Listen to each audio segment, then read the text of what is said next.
Hello everyone. तो इस project में अपन पाइथन पांडास का यूज़ करेंगे इस क्वेश्चंस को सॉल्व करने के लिए। ठीक है, ये जो डेटा सेट है ये एक कॉलेज का डेटा सेट है जिसमें स्टूडेंट्स जो प्लेस्ड हुए हैं और जो प्लेस नहीं हो पाए उनका डेटा है। ठीक है, अपन इस डेटा को एनालाइज करेंगे। इसकी जो डेटा फाइल है और ये जो जुपिटर नोटबुक फाइल है ये मैंने इसका लिंक डिस्क्रिप्शन पर डाल दिया है, तो आप भी इसको डाउनलोड करके इसको प्रोजेक्ट को कर सकते हो। ठीक है, तो अपन स्टार्ट करते हैं। अब पाइथन पांडास में अपने को प्रोजेक्ट करने का स्टार्ट करने के पहले अपने को इंपोर्ट करना पड़ेंगे वो सारी लाइब्रेरीज जिनका अपन इस प्रोजेक्ट में यूज़ करने वाले हैं। तो अपन इंपोर्ट कर लेते हैं सभी को। तो अपन ने इंपोर्ट करते हैं numpy, import pandas spd, import matplotlib.pyplot splt। ठीक है, अपन डेटा विजुअलाइजेशन का भी यूज़ करेंगे इसलिए इस लाइब्रेरीज की अपने को ज़रूरत पड़ेगी मैटप्लॉटलिब और सीबॉन्ड की।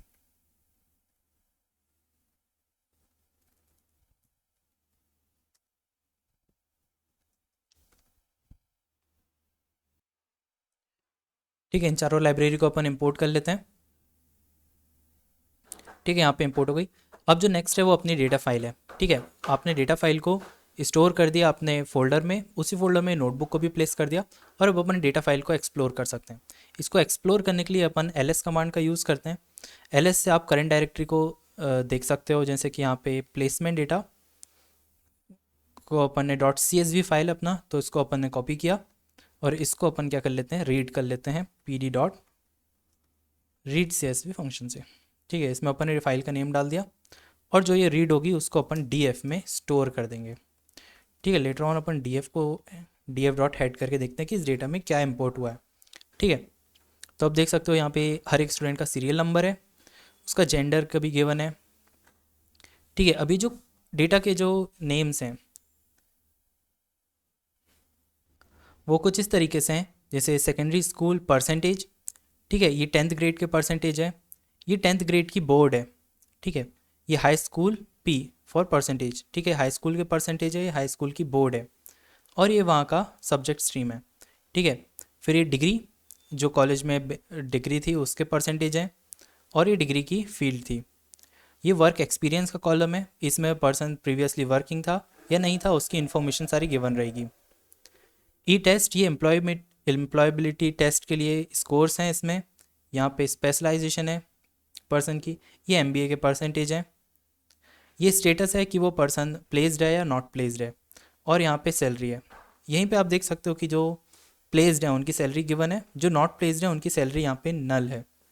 ठीक है, ये तो अपन ने एक डेटा का ओवरव्यू देखा। ठीक है, अपन डेटा की स्टडी करेंगे तो उसके लिए अपन डीप डाइव करने के लिए और दूसरे फंक्शंस को यूज़ करेंगे, जैसे क्या इनके डेटा टाइप प्रॉपर है या नहीं है, इसको चेक करने के लिए अपन df.info का यूज़ करते हैं। ठीक है, df.info आपको काफ़ी ज़्यादा इन्फॉर्मेशन दे देगा, जैसे कितने नॉन नल ब्लैंक टेबल्स हैं, यहाँ पे कॉलम हैं, जैसे यहाँ पे सैलरी में कुछ गिवन नहीं है। ठीक है, अपने को पता है कि वो जिनकी गिवन नहीं है वो नॉट प्लेस्ड हैं। जो कॉलम है आप उन्हें चेक कर सकते हो कि प्रॉपरली ये सारे फ्लोटिंग है, जिन्हें फ्लोट में होना चाहिए। जो एज अ ऑब्जेक्ट है वो एज अ ऑब्जेक्ट है। ठीक है, अब यहाँ पे अपन डेटा को डिस्क्राइब करके देखते हैं। डिस्क्राइब एक शॉर्ट समरी दे देता है आपको कि आपके डेटा में है क्या। ठीक है, 251 रिकॉर्ड्स हैं यहाँ पे और ठीक है, यहाँ पे डेसिमल में बहुत ज़्यादा वैल्यूज़ आ रही हैं तो अपन इसे डॉट राउंड करके कम कर सकते हैं। ठीक है, अपन लास्ट में डॉट राउंड लगाया तो अपन इससे अब रीड कर सकते हैं। ठीक है, मिनिमम वैल्यू कितनी है यहाँ पे और मैक्सिमम, ये तो सीरियल नंबर है। ठीक है, ये हाई स्कूल के परसेंटेज हैं, सेकेंडरी स्कूल, डिग्री। ठीक है, आप इन्हें चेकआउट कर सकते हैं। इसमें क्या चीज़ है, जैसे सैलरी है, सैलरी आप देख सकते हो कि यहाँ पे जो बेसिक सैलरी है उसका एवरेज वो कितना है, 2,88,000। ठीक है, मिनिमम सैलरी किसकी कितनी है, 2 लाख, और मैक्सिमम सैलरी तक की कितनी जा रही है यहाँ पे, 9,40,000। ठीक है, अपन ने डेटा की स्टडी करी, प्रॉपर है डेटा। अब अपन क्वेश्चन को सॉल्व करते हैं। सबसे पहला क्वेश्चन है एक्सप्लोरेटिव डेटा एनालिसिस का distribution of salary by gender, work experience and specialization. ठीक है, आपको सैलरी का डिस्ट्रीब्यूशन बताना है कि एवरेज सैलरी कितनी है हर एक डिग्री के टाइप के, कि हर एक डिग्री के टाइप को एवरेज सैलरी कितनी मिलती है। वर्क एक्सपीरियंस से क्या सैलरी डिफरेंस होता है, या फिर एमबीए के स्पेशलाइजेशन से। ठीक है, अपन एक एक करके इन सबको सॉल्व करते हैं। सबसे पहले अपने को डिग्री के बेसिस पे, ठीक है, डिग्री टाइप के लिए अपना कॉलम कौन सा है, डिग्री टाइप के लिए तो डिग्री टी।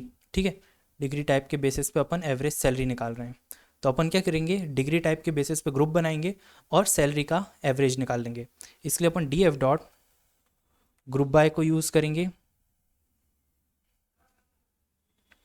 और डिग्री टाइप कॉलम को अपन कॉपी कर लेंगे। ठीक है, इसके बाद अपने को सैलरी कॉलम का डॉट मीन निकालना था। ठीक है, अपन ने मीन निकाल के देखा, इसको डॉट राउंड कर देते हैं। ठीक है, अपन को यहाँ पे मिल जाता है कि कॉमर्स एंड मैनेजमेंट में 2,78,000। तो सबसे ज़्यादा किस में है, यहाँ पे साइंस से, कि ऑन एन एवरेज जो साइंस बैकग्राउंड से बिलोंग करते हैं उनकी सैलरी सबसे ज़्यादा है। उसके बाद फिर किसकी है, फिर अदर्स की है, और फिर कॉमर्स एंड मैनेजमेंट की है। ठीक है, अपन ने डिग्री टाइप से पता किया कि साइंस एंड टेक्नोलॉजी जिसकी डिग्री थी उसको ज़्यादा सैलरी मिलती है। अब वर्क एक्सपीरियंस के बेसिस पे अपन क्या करते हैं, एनालाइज करते हैं। तो सेम अपन यूज़ करते हैं D F dot group bye,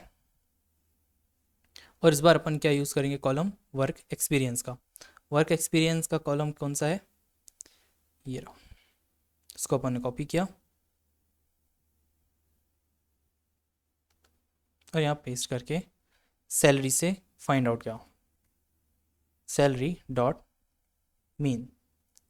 ठीक है, इससे अपने को पता चल जाता है कि जिसको वर्क एक्सपीरियंस है प्रीवियस, उसकी ऑन एन एवरेज सैलरी ज़्यादा है। जिसको वर्क एक्सपीरियंस नहीं है उसकी ऑन एन एवरेज सैलरी काफ़ी ज़्यादा कम है। ठीक है, तो वर्क एक्सपीरियंस से भी बहुत इम्पैक्ट आता है सैलरी पे। अगर वर्क एक्सपीरियंस होता है तो ज़्यादा सैलरी आप एक्सपेक्ट कर सकते हो। ठीक है, फिर अपन आते हैं स्पेशलाइजेशन के। अब स्पेशलाइजेशन के लिए अपन कॉलम्स देखते हैं। ठीक है, डी एफ डॉट हेड करके देखा स्पेशलाइजेशन के लिए कौन सा है, ये रहा कॉलम अपने लिए। ठीक है, अब अपन स्पेशलाइजेशन के बेसिस पे देखते हैं। तो D F dot group bye, और उसके अंदर अपन ने स्पेशलाइजेशन वाला कॉलम पास कर दिया जिसके बेसिस पे अपने को ग्रुप बनाना है। और किस वेरिएबल के लिए देखना है अपने को, सैलरी के लिए। तो अपन ने सैलरी का कॉलम को सिलेक्ट किया और उसे में डॉट मीन लगा दिया। तो अपन देख सकते हैं यहाँ पे आपके पास दो है, marketing and finance, marketing and HR. तो इनमें से सबसे ज़्यादा सैलरी किसको गिवन होती है, सबसे ज़्यादा मार्केटिंग एंड फाइनेंस को। ठीक है, उसके बाद फिर एचआर। ठीक है, अपन ने पहला वाला क्वेश्चन कर लिया, इसके बेसिस पे, तीनों के बेसिस पे अपन ने एवरेज सैलरी फाइंड आउट कर ली। क्वेश्चन नंबर 2 पे आते हैं। ठीक है, find all the outliers in salary and show the data of student who gets very high salary. अब यहाँ पे क्वेश्चन क्या बोल रहा है कि ये जो सैलरी गिवन है हर एक स्टूडेंट की, उसमें आपको आउटलायर्स फाइंड करने हैं। अब आउटलायर्स क्या होते हैं, आउटलायर्स वो डेटा पॉइंट होते हैं जो या तो बहुत ही ज़्यादा कम होते हैं, ऑन एन एवरेज डेटा से बहुत ही ज़्यादा कम है, या बहुत ही ज़्यादा बाहर हैं। तो अब इनको फाइंड कैसे करते हैं। ठीक है, सबसे पहले अपन इसको फाइंड करेंगे, उसके बाद फिर अपन इसको क्या करेंगे, रिमूव करेंगे। ठीक है, रिमूव करने का तो नहीं बोल रहा है, यहाँ पे बोल रहा है कि आपको उससे जो सबसे एक्सेसिव, जिनकी सबसे ज़्यादा सैलरी है, उनको फाइंड आउट करना है। तो अपन सबसे पहले फाइंड करते हैं। फाइंड करने के लिए अपन सबसे पहले विजुअलाइजेशन का यूज़ करते हैं। किसी भी डेटा में अगर आप दो चार्ट्स हैं, वो मैं आपको बताता हूँ जिससे आप इजीली आउटलायर्स डिटेक्ट कर सकते हो। सबसे पहला है, अपन एसएनएस को कॉल करते हैं और उससे एक चार्ट इस्तेमाल करेंगे, हिस्टोग्राम। हिस्टोग्राम एक बहुत अच्छा चार्ट है। उसके बाद फिर अपन बॉक्स प्लॉट भी बना के देखते हैं। तो अपन ने सबसे पहले हिस्टोग्राम बना के देखते हैं। तो एसएनएस डॉट हिस्ट प्लॉट लिखा। जो भी चार्ट आपको बनाना होता है एसएनएस डॉट लिख के उस चार्ट का अपने को पास करना रहता है। ठीक है, अब इसको वर्क करने के लिए इसमें 3 चीज़ें देनी होती है। हालांकि हिस्टोग्राम में सिर्फ 2 ही चीज़ देनी पड़ेगी, एक तो डेटा और दूसरा एक्स एक्सेस में आप कौन सी फील्ड रखना चाहते हो। तो आपने डेटा वाला जो है उसमें पास कर दिया डीएफ, ये अपना डेटा फ्रेम है। दूसरा एक्स वेरिएबल में क्या जाएगा, एक्स एक्सेस में, तो वो कॉलम जिसको आप क्या करना चाह रहे हो, पुट करना चाह रहे हो। तो यहाँ पे अपना सैलरी है, तो अपन ने यहाँ पे सैलरी लिख दिया और इसे रन किया। अब यहाँ पे अपने को हिस्टोग्राम क्रिएट हो जाता है। अब ये बताएगा कि कहाँ पे कंसंट्रेशन सबसे ज़्यादा है सैलरी का। तो आप देख सकते हो कि नियरली 2 लाख और 4 लाख, इन दोनों के बीच में मेजॉरिटी ऑफ सैलरी लाया करती है। बहुत रेयरली है कोई कि 9 लाख के अबव जा रहा है 7 लाख के अबव भी बहुत कम लोग जा पाते हैं और 5 लाख के अबव भी बहुत कम लोग जा पाते हैं। ठीक है, तो अपने को इस डेटा में आउटलायर गिवन फाइंड आउट करना है। एक तो ये तरीका हो गया हिस्टोग्राम से। दूसरा एक बॉक्स प्लॉट है, अपन बॉक्स प्लॉट भी बना के देखते हैं। ये भी सीबॉर्न से अपन बनाएंगे, इसलिए एसएनएस लिखते हैं और डॉट बॉक्स प्लॉट। ठीक है, बॉक्स प्लॉट को वर्क करने के लिए भी सेम चीज़ों की ज़रूरत पड़ती है। डेटा और एक्स एक्सिस में आप क्या रखना चाहते हो। तो डेटा में अपना डेटा फ्रेम आएगा, जिस भी डेटा फ्रेम को आपको करना है, या और फिर एक्स एक्सिस में आएगा आपका सैलरी। और ये अपन ने बॉक्स प्लॉट क्रिएट किया। ठीक है, बॉक्स प्लॉट भी यही शो कर रहा है कि मेजॉरिटी ऑफ डेटा, ठीक है, ये जो ब्लू कलर का मेन शेडेड एरिया है वो शो कर रहा है कि आपका 50% ऑफ डेटा यहाँ पे लाई कर रहा है। ये जो विक्स बता रही हैं ये बता रही हैं कि on an average data salary इससे कम हो सकती है लगभग 2 लाख के आसपास, और इतनी ज़्यादा हो सकती है लगभग 3,80,000 के पास। उसके बाहर जो भी डेटा पॉइंट्स हैं ये सब आउटलायर्स हैं। मतलब या तो ये डेटा पॉइंट्स में लेफ्ट तरफ कोई भी डेटा पॉइंट नहीं है, इसका मतलब अपने डेटा में कम से कम सैलरी वाला कोई नहीं है, मगर ज़्यादा से ज़्यादा सैलरी लेने वाले बहुत सारे स्टूडेंट हैं। तो अपने को इनका डेटा फाइंड आउट करना है। ठीक है, तो ये दो चार्ट से आप सबसे पहले तो आउटलायर फाइंड कर लिया कि अपने को पता है कि अपर लिमिट से ज़्यादा बड़े जो डेटा पॉइंट्स हैं वो सारे आउटलायर्स हैं। तो अपन अपना क्वेश्चन देखते हैं, find all the outliers in the salary. सबसे पहले अपन सारे आउटलायर्स को फाइंड करते हैं। Show the data of students who get very high salary. Okay, तो अपने को इन सब का डेटा शो करना है जो लगभग यहाँ से आगे आ रहे हैं। ठीक है, यहाँ से आप विजुअली भी देख के पता कर सकते हो कि यहाँ पे लगभग आ रहा है, तो आप ऑन एन एवरेज वैल्यू ले सकते हो, मगर वो गलत हो जाएगा। इसलिए अपन प्रॉपर एक IQR मेथड का यूज़ करेंगे जिससे अपन फाइंड करेंगे इसमें आउटलायर्स। ठीक है, IQR मेथड को समझने के लिए आप मेरी दूसरी वीडियो को देख सकते हो जिसमें प्रॉपरली एक्सप्लेन किया है कि IQR मेथड किस तरीके से इस्तेमाल की जाती है। अब IQR मेथड के लिए अपने को क्या चाहिए रहेगा, लोअर बाउंड और अपर बाउंड, और उनको फाइंड आउट करने के लिए अपन सबसे पहले फाइंड करते हैं Q1 और Q3।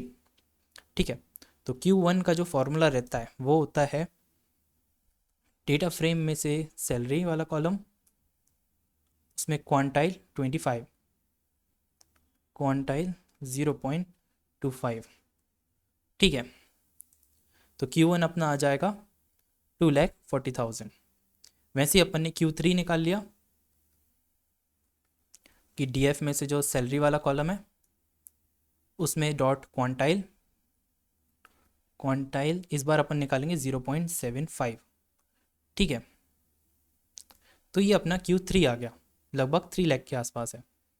ठीक है, अब अपन इन दोनों के बीच का डिस्टेंस जो कि अपना IQR रहेगा, इंटर क्वार्टाइल रेंज, तो अपन ने अपना IQR निकाला, उसको निकालने के लिए Q3 माइनस Q1 किया। ठीक है, तो इससे अपना IQR फाइंड आउट हो गया। अब लोअर बाउंड की तो अपने को ज़रूरत नहीं है, अपने को अपर बाउंड में ही अपने डेटा है, तो अपन सिर्फ अपर बाउंड को ही यूज़ कर सकते हैं। तो UB का फॉर्मूला क्या होता है अपर बाउंड का, वो होता है IQR plus Q3 plus IQR multiply by 1.5। ठीक है, और ये अपना UB आ गया। तो नियरली जो आपने अजम्पशन किया था कि 3.9 लैक्स। ठीक है, आप यहाँ पे भी देख सकते हो कि 4 से बस थोड़ा सा पहले था, और ये इसने एग्जैक्ट वैल्यू आपको फाइंड आउट करके दे दी कि 3.9 लैक्स तक की जो सैलरी है वो ऑन एन एवरेज है, उससे ज़्यादा जो आ रही है वो सब आउटलायर्स हैं। तो आप डायरेक्टली क्या कर सकते हो, डेटा फिल्टर कर सकते हो उन लोग का जिनको अबव एवरेज मतलब आउटलायर्स सैलरी मिल रही है। तो अपन उसके लिए क्या करेंगे, DF में से सबसे पहले सैलरी फाइंड करेंगे, और वो सारी सैलरी, तो अपन सैलरी जहाँ ग्रेटर देन अपर बाउंड्री हो। ठीक है, अब इससे अपने को एक बूलियन एरे मिला कि किन किन की सैलरी अबव 3,90,000 है, तो ये सारे हैं। अब इन सब का डेटा देखने के लिए अपन क्या करते हैं, इस पूरे बूलियन एरे को पास कर देते हैं डेटा फ्रेम के अंदर। डेटा फ्रेम स्क्वायर ब्रैकेट के अंदर आप पास कर दोगे तो ये डेटा आपको मिल जाता है। ठीक है, ये अपना क्वेश्चन सॉल्व हो गया कि ये सारा वो डेटा है उन पर्सनस का जिनको बहुत ज़्यादा सैलरी मिल रही है। ठीक है, ऑन एन एवरेज से कहीं ज़्यादा सैलरी इन लोग को मिल रही है। ठीक है, तो यहाँ पे अपने क्वेश्चन नंबर 2 सॉल्व कर लिया। अब अपन आते हैं क्वेश्चन नंबर 3 पे। ठीक है, on the basis of MBA percentage create 3 groups, find out the average placement rate in each group. अपने को क्या करना है, अपने को एमबीए के परसेंटेज के बेस पे पता करना है कि कौन प्लेस हुआ है और कौन प्लेस नहीं हो पा रहा है। ठीक है, उसका परसेंटेज निकालना है कि अगर जो लोग कम स्कोर करते हैं एमबीए में, क्या उनका परसेंटेज स्कोर क्या है, और जो हाई स्कोर करते हैं उनका प्लेसमेंट रेट क्या है। अब इसको सॉल्व करने के लिए अपने को मल्टीपल स्टेप में करना पड़ेगा। सबसे पहले तो अपने पास ये ग्रुप नहीं है, अपने को एक ग्रुप क्रिएट करना पड़ेगा। किसके बेसिस पे, एमबीए के परसेंटेज के बेसिस पे। तो अगर अपन सबसे पहले डेटा को देखते हैं, डेटा df.head, तो आप देख सकते हो कि यहाँ पे अपने पास एक कॉलम है MBA एमबीए परसेंटेज। अब इसके बेसिस पे अपन एक नया कॉलम ऐड करना चाह रहे हैं जिसमें क्या हो कि अगर जिसके बिलो 60% बने हो, लाइक दिस पर्सन, तो वो उसकी किस कैटेगरी में आ जाए, लो। जो 60 से 70 के बीच हो वो एवरेज, और जिसने 70 अबव स्कोर किया वो गुड पे आ जाए। तो ये कैसे निकाल सकते हैं, ये अपन निकाल के देखते हैं। इसके लिए अपन यूज़ करेंगे अप्लाई फंक्शन को। अब इस अप्लाई फंक्शन को अपन किस पे अप्लाई करना चाह रहे हैं, इस पे एमबीए के परसेंटेज पे। तो अपन क्या करेंगे, सबसे पहले तो एमबीए परसेंटेज वाले कॉलम को फेच करेंगे और उस पर डॉट करेंगे अप्लाई, अपने कस्टम फंक्शन को। ठीक है, इससे अपन कस्टम फंक्शन बनाते हैं। अब कस्टम फंक्शन बनाने के लिए अपन लेमडा का यूज़ करेंगे, लेमडा एक्स कॉलन एक्स। ठीक है, अब अपने को क्या करना है, अपने को ये 3 कंडीशन के बेसिस पे करना है, लो, एवरेज और हाई। तो अपन सबसे पहले निकालते हैं लो के लिए कि लो आउटपुट आना चाहिए कब, इफ़ एक्स। ठीक है, ये जो परसेंटेज है ये किस में आएंगे, एक्स में, कि अगर एक्स की वैल्यू क्या है, लेस देन 60 है। अगर लेस देन 60 है तो फिर लो। एल्स, फिर अपन ने एल्स वाला पार्ट लिखा एवरेज। ठीक है, यहाँ पे अपन सेकंड कंडीशन पे आ जाएंगे कि एवरेज देना है, मगर एवरेज भी कब देना है, उसके लिए अपन एक और कंडीशन लिख देंगे, if x is less than 70। अगर अब 70 से कम है, ठीक है, क्योंकि पहले तो वो फिल्टर हो जाएंगे नेम्स जो 60 से जिनके कम परसेंट है वो उन पे लो आ जाएगा, नहीं तो फिर अपन एल्स में चले जाएंगे अगर 60 से ज़्यादा हुए तो। उसके बाद अपन एक और कंडीशन चेक करेंगे कि अगर अब ज़्यादा है परसेंटेज तो क्या वो 70 से कम है तो फिर एवरेज आउटपुट आ जाएगा, नहीं है तो फिर से अपन एल्स में चले जाएंगे। और इस बार अपने को 70 के अबव सिर्फ डायरेक्टली गुड है, तो अपन इसको एल्स में ही पास कर सकते हैं, गुड। ठीक है, और ये अपना कंडीशन पूरी लिखा जाती है।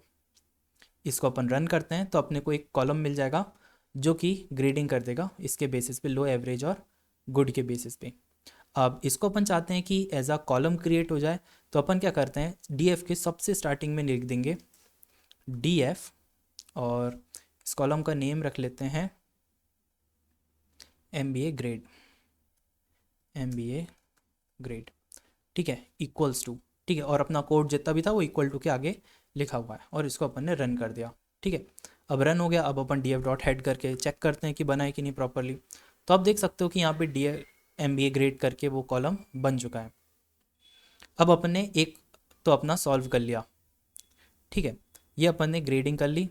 अब अपने को क्या करना है, on the basis of MBA percent create 3 group, इतना हो गया अपना। Find out the average placement rate in each group.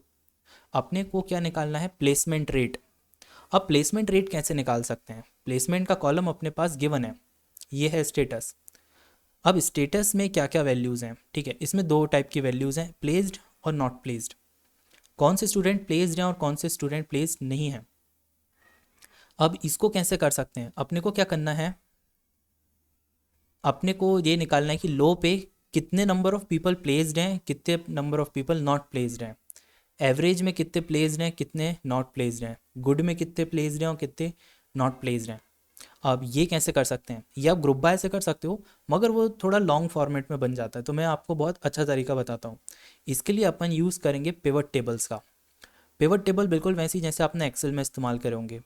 यहाँ पे अपन रो जो रहेगी, रोज़ अपन क्रिएट कर देंगे MBA के ग्रेड के, और कॉलम्स क्रिएट कर देंगे स्टेटस के। तो आपको 2 कॉलम मिल जाएंगे, एक प्लेस्ड का और एक नॉट प्लेस्ड का। उनके अंदर जो वैल्यू आएगी वो आएगी इन रोज़ का काउंट। ठीक है, अब जब भी रोज़ का काउंट करना है तो अपन कौन सा कॉलम लेंगे, अपन मोस्टली प्रेफर करते हैं ये सीरियल नंबर, क्योंकि ये अपनी प्राइमरी की होती है और ये मोस्टली नल नहीं होती है, ठीक है। तो अपन इसको करेंगे काउंट, और अपने को क्या करना है, काउंट करना है। तो जो एग्रीगेशन फंक्शन होगा वो होगा अपना काउंट, ठीक है। तो अपन इसको अप्लाई करते हैं। तो अपन ने यूज़ करेंगे D F dot pivot table. Pivot table अगर आप भूल जाते हो इसमें आर्ग्यूमेंट क्या क्या पास होंगे, तो जैसे ही आप ये पूरा फंक्शन लिख लोगे, शिफ्ट प्लस टैब दबा सकते हो, तो ये आपको एक हिंट दे देता है कि आपको कौन कौन से आर्ग्यूमेंट पास करने होते हैं, ठीक है। अपने जो यूज़ के हैं वो रहेगा इंडेक्स, दूसरा रहेगा कॉलम्स, कि आप कॉलम कौन से बनाना चाह रहे हो, ठीक है। पाइथन में काम करते हैं तो रोज़ एज आ आपकी इंडेक्स रहेंगी। एग्रीगेशन फंक्शन अगर आप कुछ पास नहीं करते हो तो मीन ले लेता है, अपने को मीन नहीं चाहिए, अपने को काउंट चाहिए। और ये है वैल्यूज़, कि उसके जो इंटरसेक्शन आएंगे उनमें वैल्यू कौन सी आएगी, ठीक है। ये चार अपने लिए मेन रहेंगी, तो अपन इन चारों को एक एक करके पास करते हैं। अपन पास करते हैं सबसे पहला इंडेक्स। इंडेक्स में क्या देना है, जो कॉलम एज अ रो आएगा, तो रो के लिए अपन MBA का ग्रेड लेना है, तो अपन ने MBA ग्रेड ले लिया। कॉलम्स के लिए क्या लेना है, तो अपन ने कॉलम्स लिखा, और उसके लिए लेना है अपने को स्टेटस को, कि ये प्लेस्ड और नॉट प्लेस के दो कॉलम बन जाए, तो अपन स्टेटस ले लेते हैं।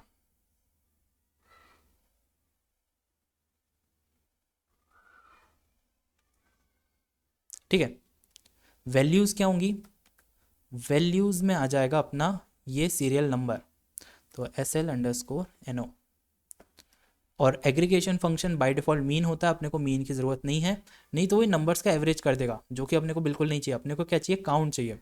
तो अपन AGG फंक्शन को क्या करते हैं, एग्रीगेट फंक्शन को रख देते हैं, ये एज अ टेक्स्ट पास करना रहता है, तो टेक्स्ट लिखा और अपन ने काउंट लिख दिया, ठीक है। अपना फंक्शन लिख गया और अपन ने इसे रन कर दिया, तो अपने को जैसा डिजायर्ड आउटपुट चाहिए था वैसा मिल गया।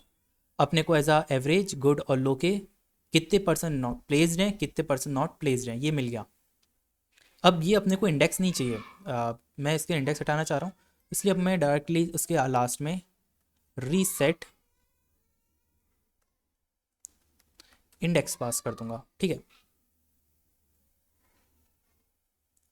रीसेट इंडेक्स, तो अब ये इंडेक्स हट गए और ये प्रॉपर अब मेरे को कॉलम मिल गए। अब ये अपना आंसर नंबर कौन सा है, आंसर नंबर 3 है, तो इसको मैं A3 पे सॉल्व कर देता हूँ, सेव कर देता हूँ, तो A3 इक्वल्स टू दिस, ठीक है, ताकि बार बार इसमें ही अपन ना करें, अपन प्रॉपरली अब यहाँ से करेंगे। अब अपने पास ये A3 में क्या आ गया, नंबर ऑफ पीपल प्लेस्ड और नॉट प्लेस्ड। अपने को चाहिए कि एवरेज में टोटल कितने हैं, गुड में टोटल नंबर ऑफ पीपल कितने हैं, लो में कितने हैं, उस टोटल से अपन क्या निकाल सकते हैं, फिर प्लेस्ड का परसेंटेज निकाल सकते हैं। टोटल के लिए क्या करना पड़ेगा, अपन A3 में पास कर देंगे टोटल, ठीक है। इसमें एक नया कॉलम बनाएंगे, और ये टोटल का फॉर्मूला क्या होगा, number of people not placed plus people placed, ठीक है। तो A3 में से नॉट प्लेस्ड को अपन प्लस कर देंगे A3 में से प्लेस्ड वाले पर्सन से, ठीक है। अपन ने इसको रन किया, अब आप चेक कर सकते हो कि, ठीक है, और सेल्स ऐड कर देते हैं। अब अपन ने A3 में चेक किया, तो अपने पास अब टोटल का कॉलम आ गया। अब क्या करना रहेगा अपने को, कि अपने को प्लेसमेंट परसेंटेज निकालना है, तो number of people placed divided by total into 100, इससे अपने को प्लेसमेंट का परसेंटेज मिल जाएगा।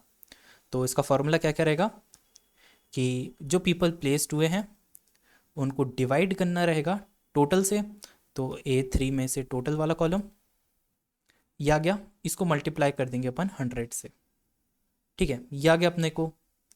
अब ये डेसिमल प्लेसेस बहुत ज़्यादा आ रही हैं, अपने को इतनी नहीं चाहिए, तो अपन इसको राउंड कर लेंगे, मगर अगर अभी मैंने राउंड इस्तेमाल कर ली तो वो एज ए नंबर में राउंड अप्लाई हो जाएगा, इसलिए अपन इस पूरे को वार्प कर देते हैं एक ब्रैकेट्स में, और इस पे डॉट राउंड यूज़ कर लेते हैं, ठीक है। अपने को 2 डेसिमल तक के राउंड चाहिए, ठीक है, थोड़ी सी एक्यूरेसी चाहिए अपने को 2 डेसिमल तक की, तो अपन ने 2 डेसिमल तक के राउंड किए उसको।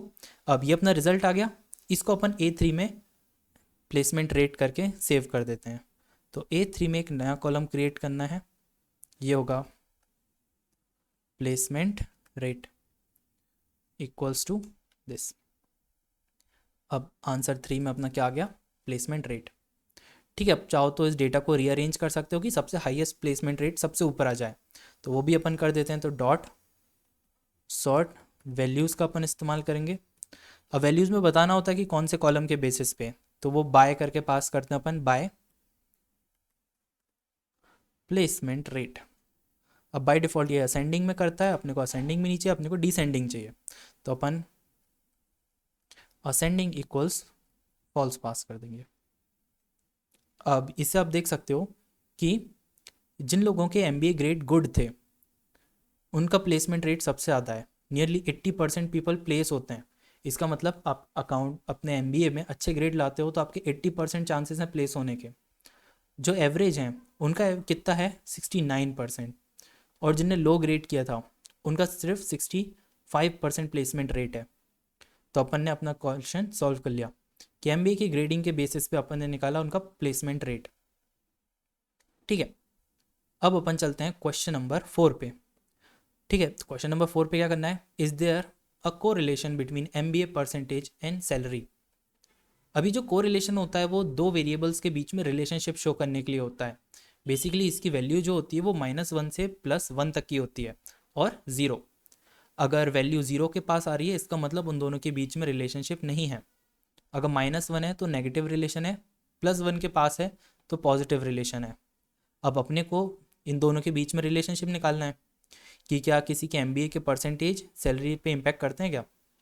तो सबसे पहले तो अपन इसके लिए मल्टीपल चीज़ों को चेक करते हैं। इसको आंसर करने के लिए अपन इसको चेक करने के लिए स्कैटर प्लॉट बना के देखते हैं। स्कैटर प्लॉट भी दो वेरिएबल्स के बीच में रिलेशनशिप शो करने के लिए इस्तेमाल किया जाता है। तो SNS.SCA स्कैटर प्लॉट, जो भी चार्ट बनाना उसका नाम लिखा। अब स्कैटर प्लॉट को बनाने के लिए तीन चीज़ों की ज़रूरत पड़ेगी। एक तो डेटा की, एक्स एक्सेस के लिए और वाई एक्सेस के लिए। तो अपना डेटा में तो अपने को प्रॉपरली पता है DF पास करना रहेगा। एक्स एक्सिस में बेसिकली इंडिपेंडेंट वेरिएबल आता है। इंडिपेंडेंट वेरिएबल वो वेरिएबल होगा जिसके बेसिस पे आप दूसरे वेरिएबल का रिफ्लेक्शन देखना चाहते हो या रिएक्शन देखना चाह रहे हो। अपन किसके बेसिस पे देखना चाह रहे हैं कि MBA के परसेंट के बेसिस पे सैलरी बढ़ती है या कम होती है। अपने को पता है कि MBA के परसेंटेज अगर बढ़ रहे हैं मेरे, तो क्या सैलरी बढ़ रही है या कम हो रही है। तो इसलिए अपना जो डिपेंडेंट वेरिएबल है वो सैलरी है, इंडिपेंडेंट MBA के परसेंटेज है। तो अपन एक्स में रखेंगे MBA के परसेंटेज। अब इसके कॉलम का नेम निकालना है। सबसे पहले तो अपन इसे कॉलम का नेम निकाल लेते हैं। ठीक है, MBA P नाम है उसका। अब यहाँ पे अपन ने MBA percentage as a X पे रखा और वाई पे रख दिया अपन ने सैलरी को, और इसको रन कर दिया। ठीक है, अब ये एक चार्ट बना। इसको कैसे रीड करते हैं, इसको ऐसे रीड करते हैं कि ये जो डॉट्स हैं, अगर आप लेफ़्ट टू राइट तरफ जा रहे हो तो क्या डॉट्स का कंसंट्रेशन अप साइड जा रहा है, डाउन साइड जा रहा है, या मूव नहीं कर रहा है। आप देख सकते हो कि ये एक ही लेवल पे है, ज़्यादा मूव नहीं कर रहा है, हालांकि थोड़ा सा अपवर्ड तरफ जा रहा है। इसमें से हर एक ये स्टूडेंट है, ये शो कर रहा है कि इनके परसेंटेज कितने थे, इनको सैलरी कितनी मिली। तो मेजॉरिटी ऑफ पीपल जिनने 55% लाए थे उनको भी लगभग 3 लाख के आसपास ही सैलरी मिल रही है। जिन्होंने 75 लाए थे उनको भी 3 लाख के आसपास ही मिल रही है। मगर कुछ स्टूडेंट हैं जो सबसे टॉप पे आए हैं, उनके परसेंटेज कितने हैं, तो ये सबसे टॉप वाले के तो लगभग सिर्फ 64 या 63 थे। ठीक है, ज़्यादा कोई हाई परसेंटेज नहीं थे। तो आप कह सकते हो कि इन दोनों के बीच में रिलेशनशिप स्ट्रॉन्ग है, तो मतलब स्ट्रॉन्ग रिलेशनशिप नहीं है मगर थोड़ा सा पॉजिटिव रिलेशनशिप है। अब क्वेश्चन ये है कितना पॉजिटिव है कितना नहीं है, तो वो भी अपन देख सकते हैं। ये जो अभी अपन ने स्कैटर प्लॉट बनाया, आप एक रिग्रेशन प्लॉट बना सकते हो। तो इसको कोड को अपन ने कॉपी किया, कोड एज इट इज़ ही पास होता है, इसमें भी एक्स होता है, वाई होता है और डेटा होता है। बस ये जो अपन ने स्कैटर प्लॉट इस्तेमाल किया, इसकी जगह अपन क्या इस्तेमाल कर लेंगे, रिग्रेशन प्लॉट, और उसका नेम होता है REG प्लॉट, और इसको एंटर करते हैं। ठीक है, आप इन दोनों का डिफरेंस भी देख सकते हो। तो ये लाइन आ गई। अब ये लाइन क्या शो हो रही है कि लेफ़्ट टू राइट जो जा रही है तो वो थोड़ा सा स्लाइटली अबव जा रही है। अब कितना अबव जा रही है, इसका जो स्लोप है, ये अभी जो बताया था कोरिलेशन किसके बीच में कैलकुलेट होता है, -1, 0 और 1 इसके बीच में। अगर अपने को कोरिलेशन चाहिए कि एग्जैक्ट नंबर में इन दोनों के बीच में कोरिलेशन कितना है, तो आप वो भी फाइंड कर सकते हो। उसके लिए आप कॉलम फैच करोगे जो डिपेंडेंट है अपन ने, हालांकि किसी को भी ले सकते हो आप, MBA P लिया, .CORR। CORR क्या करेगा, कोरिलेशन पता करेगा इस सीरीज़ का, किस सीरीज़ से, DF में से सैलरी से, तो अपन ने सैलरी ले लिया और इसे एंटर किया। तो आप देख सकते हो इसका कोरिलेशन कितना आया, 0.17 समथिंग। इसका मतलब ये 0 से अबव है, पॉजिटिव है, तो इसका मतलब अगर परसेंट बढ़ते हैं तो सैलरी भी बढ़ती है। मगर कोई ज़्यादा स्ट्रॉन्ग रिलेशनशिप नहीं है, सिर्फ 0.1 आया। अगर ये 0.6 आता, 0.7 या 0.8 आता, तो आप कहते हैं कि इन दोनों के बीच में अच्छा स्ट्रॉन्ग कोरिलेशन है। तो ये आप बोल सकते हो कि इन दोनों के बीच में पॉजिटिव रिलेशन है मगर ज़्यादा स्ट्रॉन्ग नहीं है। तो अपना क्वेश्चन नंबर 4 भी सॉल्व हो जाता है कि एमबीए के परसेंटेज इम्पैक्ट तो करते हैं सैलरी पे, मगर इतना ज़्यादा नहीं करते। अब अपन आते हैं क्वेश्चन नंबर 5 पे। क्वेश्चन नंबर 5 पे क्या करना है, create a single score by using weighted average score of 10th 12th college and MBA. अब इसमें आप ये भी सीख जाओगे कि वेटेड एवरेज स्कोर कैसे निकालते हैं। अब क्योंकि जो स्टूडेंट्स हैं इसका जो डेटा है इसमें हर टाइप के परसेंटेज हैं। अगर अभी आप डीएफ करके देखोगे, df.head, तो आप देख सकते हो कि स्टूडेंट के 10th क्लास के भी मार्क्स हैं, हाई स्कूल के भी हैं, डिग्री के भी हैं और यहाँ पे एमबीए के भी हैं। अब इन सब मार्क्स के बेसिस पे अपने को उनके एवरेज मार्किंग करना है कि उनको ऑन एन एवरेज कितना अच्छा परफॉर्म करते हैं, क्या वो स्टूडेंट बहुत अच्छा है, क्या वो नहीं है। तो इन सब का एवरेज निकाल लेंगे। मगर अपन प्लेन एवरेज नहीं निकाल रहे हैं, अपन यहाँ पे वेटेड एवरेज निकाल रहे हैं। तो वेटेड एवरेज क्या होता है, किस तरीके से निकाला जाता है। अब जो स्टूडेंट है, अब आप इमेजिन करो कि वो जो स्टूडेंट है वो हो सकता है कि स्टार्टिंग लेफ्ट मतलब पहले जब पढ़ता था तो थोड़ा वीक था, अब मगर थोड़ा स्ट्रांग है वो, ठीक है। जब से उसने 12th करी, उसने ग्रेजुएशन किया, तो उसने काफ़ी ज़्यादा इम्प्रूव किया है खुद में। तो अपन क्या करेंगे, क्योंकि रियल टाइम में अपन सबसे करीब किसके हैं, अभी वाले टाइम से, तो मतलब उसने कॉलेज में जो परसेंटेज लाए हैं, ग्रेजुएशन में जो परसेंटेज लाए, अपन उसको ज़्यादा वेटेज देंगे कि अभी अगर वो ज़्यादा अच्छा है तो उसका एवरेज ज़्यादा अच्छा आएगा। प्रीवियस जो था उस पर ज़्यादा अपन डिपेंडेंट नहीं है, इसलिए अपन उन्हें कम वेट देंगे। तो नीचे वेट्स लिखे हैं, एमबीए को अपन देंगे 10 पॉइंट्स, 10 वेट्स, कॉलेज को 8, 12th को 7 और 10th को 5। तो अपने टोटल वेट कितने हो गए 30। तो इसमें जो वेटेड एवरेज निकालना होता है वो किस तरीके से निकालते हैं, अपन हर एक कॉलम की वैल्यू को मल्टीप्लाई करेंगे उनके वेट से और एट द एंड डिवाइड किससे कर देंगे, टोटल वेट से। तो अपन इसको करके देखते हैं, ठीक है। अपन वेटेड एवरेज मार्क्स निकालेंगे। इसके लिए अपने को क्या करना रहेगा, सबसे पहले तो अपन निकालते हैं हाई स्कूल के। तो अपन ने सबसे पहले हाई स्कूल वाला कॉलम फैच किया, SSCP परसेंटेज, इसको मल्टीप्लाई करना है इसके वेट से। रिस्पेक्टिव वेट कितना है 10th क्लास का, 5 है, तो अपन ने इसे 5 से मल्टीप्लाई कर दिया। अब अपन ने इसे प्लस कर दिया किससे, दूसरे कॉलम से, तो अपन ने DF डॉट, इस बार लिया अपन ने हाई स्कूल परसेंटेज। अब उसको भी मल्टीप्लाई करना है उसके रिस्पेक्टिव वेट से। तो 12th का वेट कितना है, 7 है, तो अपन ने इससे मल्टीप्लाई कर दिया 7 से और इसे प्लस कर दिया किससे, DF में से कौन सी सीरीज़, इस बार अपन लेंगे डिग्री परसेंटेज। तो डिग्री परसेंटेज को अपन का वेट कितना देना है, 8, तो अपन ने इसको मल्टीप्लाई कर दिया 8 से। तो अपन ने इसमें प्लस किया। अब इस बार क्या करना है अपने को, DF में से MBA के परसेंटेज, तो अपन ने इसमें निकाला MBA P और उसको मल्टीप्लाई कर दिया कि MBA का परसेंटेज कितना था, 10 था, तो अपन ने इसे मल्टीप्लाई किया 10 से, ठीक है। अब अपना ये सारा आ गया, सबको वेट से अपन ने मल्टीप्लाई कर दिया। अब अपन क्या करेंगे इस पूरे डेटा को, तो अपन ने इसको वार्प कर दिया एक ब्रैकेट में, इस पूरे डेटा को डिवाइड कर देंगे नंबर ऑफ टोटल वेट से। टोटल वेट 30 था, तो अपन इसको डिवाइड कर देंगे 30 से और अपन ने इसे एंटर कर दिया। तो ये जो आपको एवरेज मिला है ये एक वेटेड एवरेज है कि कौन से स्टूडेंट ने कितना स्कोर किया है। जैसे 67 है इसका वेटेड एवरेज। अब इसका अपने को एक कॉलम क्रिएट करना है, ठीक है। यहाँ पे अपना जो प्लेसमेंट परसेंटेज है वो आ गया। अब ये एक ओवरऑल एवरेज परसेंटेज है। अब इसको क्या करना है अपने को, अब क्योंकि डेसिमल में बहुत ज़्यादा पॉइंट तक क्या आ रहा है, अपन इसको क्या कर लेते हैं, राउंड कर लेते हैं। तो इसको अपन एक और ब्रैकेट में डाल देते हैं और इसमें डॉट राउंड यूज़ कर लेते हैं। अपने को कितने तक के चाहिए, सिर्फ 2 तक के। तो अपने ओवरऑल परसेंटेज, अब इसको एज अ कॉलम अपन सेव कर लेते हैं। तो अपन ने DF में स्टोर कर लिया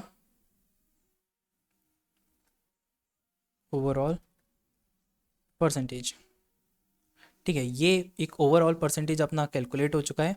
अगर आप डी एफ डॉट हेड करके देखते हो तो आप देख सकते हो ये ओवरऑल परसेंटेज आ गया है। ठीक है, अब इसमें क्या रहेगा, वेटेड एवरेज रहेगा एमबीए, डिग्री का, हाई स्कूल का और 10th ग्रेड का। तो अपना ये तो आधा तो क्वेश्चन हो गया है, ग्रेटर सिंगल स्कोर।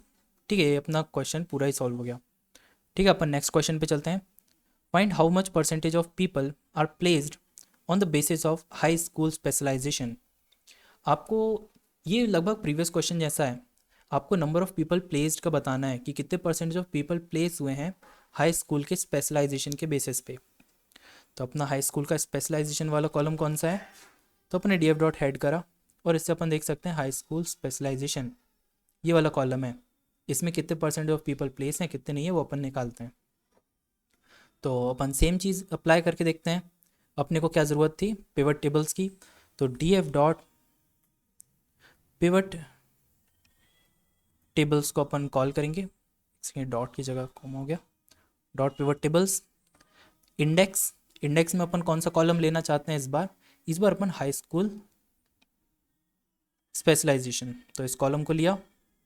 कॉलम्स में, तो कॉलम्स में अपन लेना चाहते हैं अपना स्टेटस, स्टेटस को। वैल्यूज़, वैल्यूज़ होगी अपनी सीरियल नंबर, तो एस एल नंबर। और एग्रीगेट फंक्शन, एग्रीगेट फंक्शन अपना होगा काउंट। ठीक है, अपन ने निकाला, इसमें अपन रीसेट इंडेक्स कर देते हैं। ठीक है, यहाँ पे अपन ने रीसेट इंडेक्स किया तो अपने को हाई स्कूल ये मिल गए, नॉट प्लेस का और प्लेस्ड का। ठीक है, अब ये आंसर नंबर 6 है, अपन A6 में से स्टोर कर लेते हैं अपने। तो अपन ने A6 में स्टोर कर लिया। ठीक है, A6 में क्या आ गया अपना, ये है अपने को टोटल पर्सन चाहिए कि टोटल प्लेस्ड और नॉट प्लेस्ड टोटल कितने हैं। तो इसमें अपन ने टोटल निकाला। टोटल कैसे निकलेगा, नॉट प्लेस्ड प्लस प्लेस। तो A6 में जो प्लेस्ड हैं प्लस A6 में जो नॉट प्लेस्ड हैं, उन दोनों का टोटल किस में स्टोर हो जाएगा, टोटल में। तो अपने A6 को अब देखा तो अपने पास टोटल आ गया। अब प्लेसमेंट परसेंटेज निकालना है अपने को, कितने परसेंटेज प्लेस हैं। प्लेस परसेंटेज अपने निकाला, उसके लिए अपना फॉर्मूला जो होगा वो होगा A6 placed divided by A6 में से टोटल मल्टीप्लाई बाय 100। ठीक है, अपने को इसको राउंड भी करना है तो आप इसको राउंड कर सकते हो 2 से, नहीं तो डेसिमल प्लेसेस बहुत ज़्यादा आ जाते हैं। तो राउंड कर दिया अपन ने 2 डेसिमल प्लेस तक के। अब आप इसे A6 में करके देखोगे तो ये है प्लेसमेंट परसेंटेज। ठीक है, अपन इसको वो भी कर सकते हैं सॉर्ट। तो आपने ऊपर ही कर दिया सॉर्ट वैल्यूज़, इसमें बताया बाय कौन सा कॉलम, प्लेस परसेंटेज। और डिसेंडिंग में करना है तो yes ascending equals to false pass कर दिया।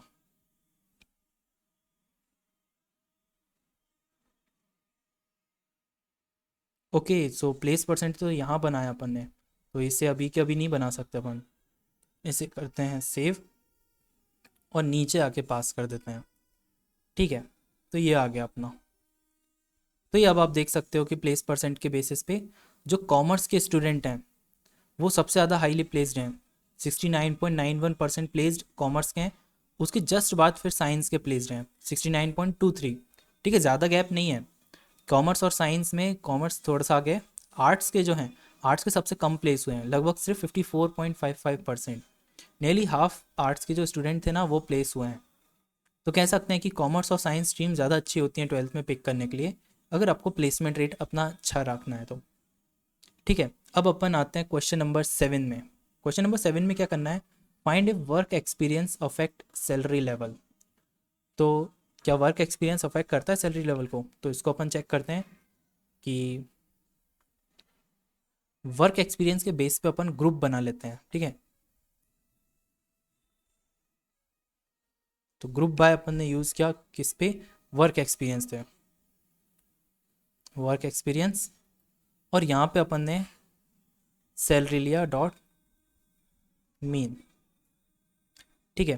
तो यहाँ पे जो आ गया अपना रिजल्ट कि वर्क एक्सपीरियंस इम्पैक्ट करता है।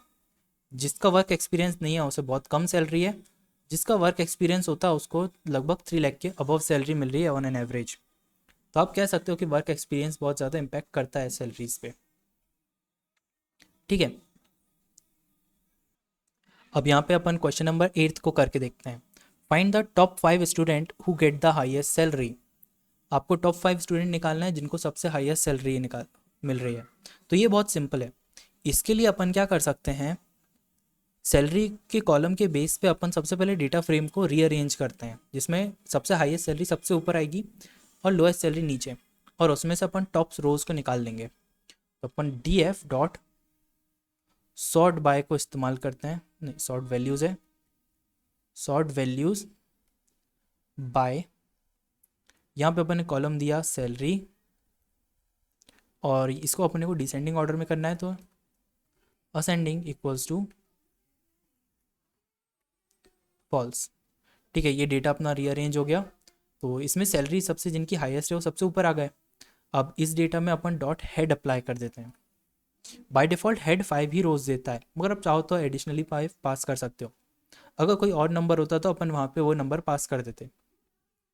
अब इसे रन किया तो ये डेटा आ गया अपने पास, टॉप 5 स्टूडेंट जो सबसे ज़्यादा सैलरी लेते हैं। तो ये सारे वो टॉप 5 स्टूडेंट हैं जिनको सबसे हाईएस्ट सैलरी मिलती है, ठीक है। अपन नेक्स्ट क्वेश्चन पे आते हैं। नेक्स्ट क्वेश्चन क्या है, what is the placement percentage of male versus female. कितने परसेंटेज ऑफ मेल्स प्लेस हुए हैं, कितने परसेंटेज ऑफ फीमेल प्लेस हुई है, अपन इसको एनालाइज करते हैं, ठीक है। अब इसके लिए भी अपन एक पिवट टेबल बना के देखते हैं। D F dot pivot table.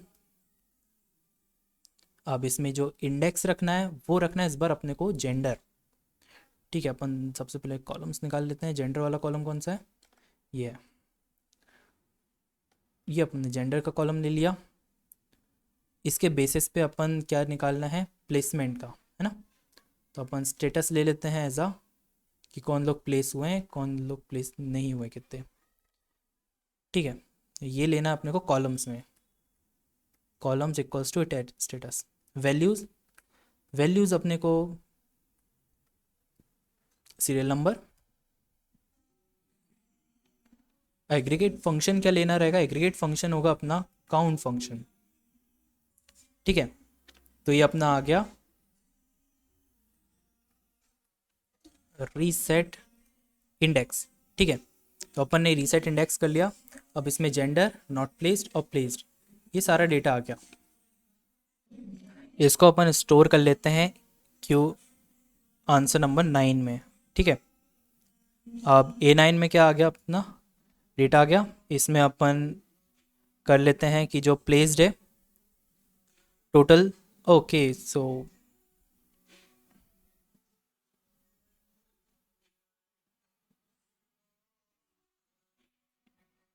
Okay so सबसे पहले अपने को टोटल निकालना रहेगा। तो टोटल क्या होंगे कि जो A9 में प्लेस्ड है प्लस A9 में नॉट प्लेस्ड, ठीक है। लगभग पैटर्न सारे क्वेश्चंस का यहाँ पे एक जैसा है।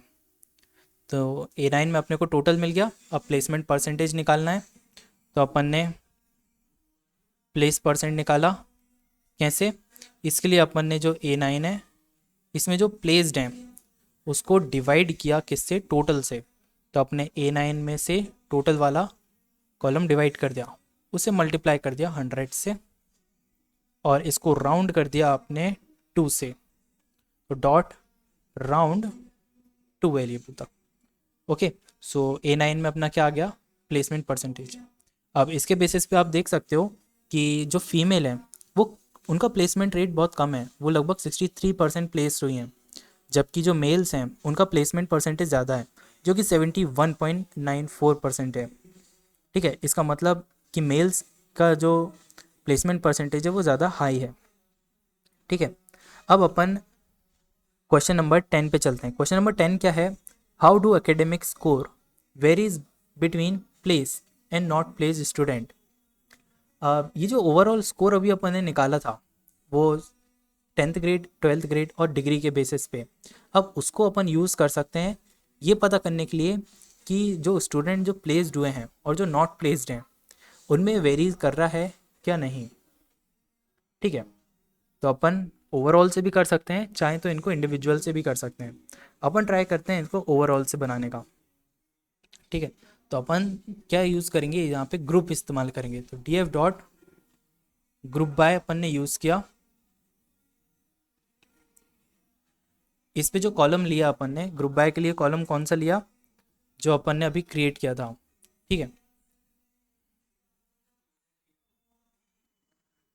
इसमें अपन ने जो ओवरऑल परसेंटेज का कॉलम बनाया था वो अपन ले लेते हैं ग्रुप में। ठीक है, अपन ने इसको कॉपी किया,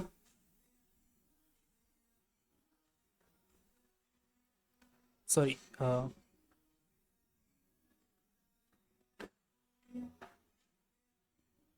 इसके लिए अपने को लेना पड़ेगा। ठीक है, इसके लिए जो ग्रुप बनाना पड़ेगा वो अपने को बनाना पड़ेगा प्लेस्ड और नॉट प्लेस्ड का। तो अपन ने ग्रुप बनाया प्लेस्ड और नॉट प्लेस्ड का। ठीक है, और यहाँ पे अपने को मल्टीपल कॉलम लेने हैं। ठीक है, अपन सिंगल भी ले सकते थे मगर अपन मल्टीपल ले लेते हैं।